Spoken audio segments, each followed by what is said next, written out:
I think when you enter this home, you get a sense of the unexpected because it's really clear where the site is, but this home doesn't necessarily reveal all those layers and views in one go. So it's a really lovely journey and a beautiful surprise. I'm Eva Marie Prineas, Principal of Studio Prineas, the architects for Fisherman's House. Fisherman's House is located on the land of the Birrabirragal and Wangal people of the Eora Nation. Birchgrove is a little suburb on the Parramatta River, just 3 kilometres away and around the corner from Sydney Harbour.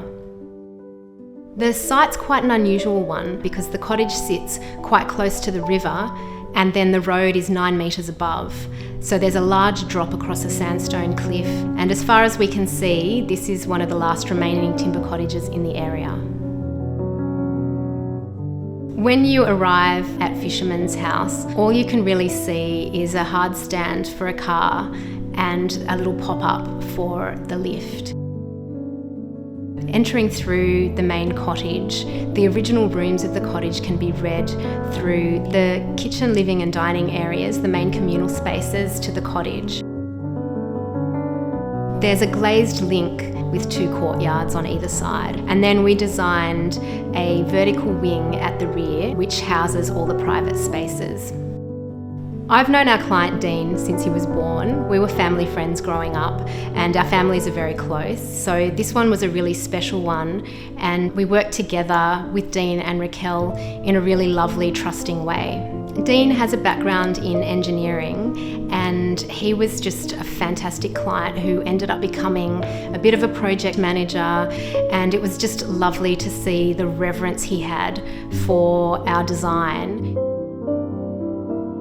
Our clients were quite open with the design brief, so we were able to explore the design process in a very organic way.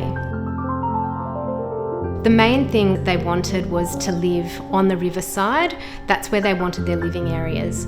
They weren't specific necessarily about keeping the cottage or demolishing it and building a new home. Certainly keeping it was one of the things that we really pushed hard for. When our clients purchased the property, the cottage had been clad in corrugated steel.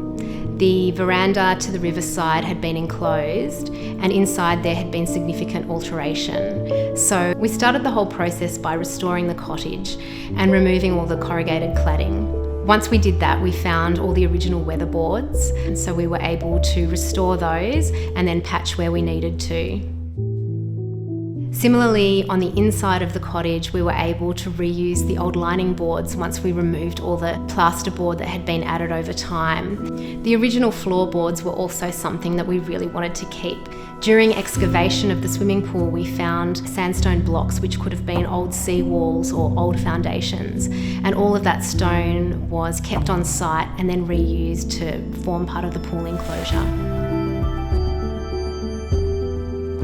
With the new wing, we really wanted to have quite a contrast to the lightness of the timber cottage and create something that was really grounded and spoke more with the rock face behind. In terms of materials of the new wing, the ceilings are made of concrete with rough sawn Oregon formwork, so you get this lovely timber look and imprint on the concrete.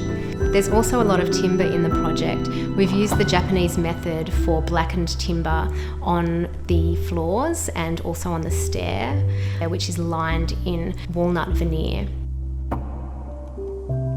I think what I'm most proud of in this project is that we were able to conserve the cottage and create a beautiful contemporary home for our clients. This project holds so many ideas about design that we have been working on as a practice over many, many years. And when I look back, I can see that the project embodies so many of those.